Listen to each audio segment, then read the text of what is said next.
না আর না, আর এইভাবে সহ্য করা যায় না বাবা।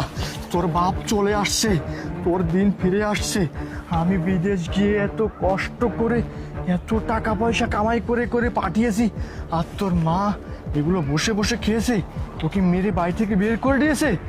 না না বাবা, তুই আমার কোনো দোষ দিস না রে বাবা। আমি শুধু বারবার তোর কথা জিজ্ঞাসা করছি, তোর সাথে যোগাযোগ করার চেষ্টা করছি, কিন্তু তোর মা বলছে তুই নাকি খেলতে গেছিস, তুই এখানে গেছিস, তুই ওখানে গেছিস, কখনো আমার সাথে যোগাযোগ করতে দেয়নি। আমি তো জানতাম তুই ভালোই আছিস, সবসময় মিথ্যে বানোয়াট কথা বলতো আমাকে। তো আজকে বুঝতে পারলাম যে আমি বাড়িতে একটা কালনাগিনী ডাইনি রেখে গিয়েছি। শোন বাবা, তুই কোনো চিন্তা করিস না, তোর বাপ চলে আসছে। চল বাবা, এই অন্যায়ের প্রতিশোধ হবে আজকে, মহা প্রতিশোধ।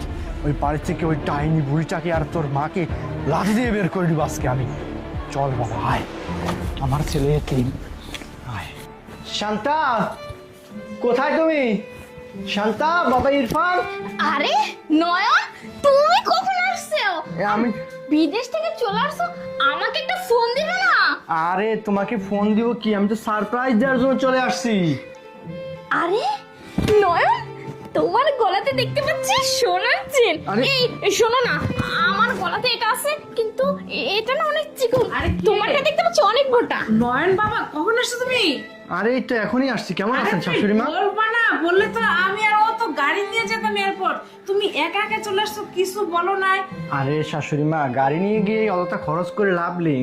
আমি আপনাদেরকে সারপ্রাইজ দেওয়ার জন্য চলে আসছি, যে ভাবলাম যে গিয়ে আপনাদেরকে একটা সারপ্রাইজ দিই, সেই জন্য আসছি। ঠিক মতো আসতো, সমস্যা হয়নি তো না? না, কোনো সমস্যা- দেখো নয়ন কত মোটা মোটা সোনার চেন পরতেছে, ও, তার মানে অনেক কিছুই নিয়ে আসছে। আচ্ছা ব্যাগটা কোথায় বাবা? ব্যাগ আছে, সমস্যা নেই, সব কিছুই আছে, কোনো সমস্যা নেই, আপনাদেরকে সব কিছুই দেওয়া হবে। আচ্ছা ভালো কথা, সারপ্রাইজ দেওয়ার জন্য বাসায় আসলাম, কিন্তু আমার ছেলে কোথায়? তো তোমার ছেলে আছে, তুমি এক কাজ করো, তুমি লাকিসটা নিয়ে আসো, আমি সবকিছু বুঝিয়ে টুঝিয়ে তোমাকে খাবার দিই, তারপরে ছেলেকে পরে না হয় দেখবে। আরে বাবা রে, লাগেজটা তো পরেও দেখা যাবে তাই না? লাগেজটা আছে, আমি নিয়ে আসছি, গেস্টের ওখানে রেখে দিয়েছি। আর তুমি ইরফানকে ডাক দাও, ও এতদিন পরে বিদেশ থেকে আসলাম, আমার ছেলের সাথে একটু কথা বলবো, দেখা করবো না, তা কি হয়? শোনো না, ইরফান তো পাশের বাড়িতে খেলতেছে, তুমি এক কাজ করো, তুমি ফ্রেশ হয়ে খাওয়া দাওয়া করে না, তারপরে ওকে নিয়ে আসতেছি। আচ্ছা দেখ তো লাগেজটা কোথায় রাখছি, নিয়ে আয়। আচ্ছা ঠিক আছে, যেহেতু খেলতেছে তুমি এক কাজ করো, ওকে ডেকে নিয়ে আসো। আরে বললাম তো, তুমি এত দূর থেকে আসছো, শরীরটাও তো ক্লান্ত হয়ে আছে তাই না? এই আমার মা, কোনো তুমি এক কাজ কিছু করো, তোমার জামাইকে নিয়ে আসো তো, আমি খাবার নিয়ে আসতেছি, ঠিক আছে? আরে দাঁড়াও, কোথাও যেতে হবে না, আগে এত দূর থেকে আসছি, আমার ছেলের সাথে আর দেখা করবো আগে, আমার সন্তান আগে, আর অনেকদিন যাবত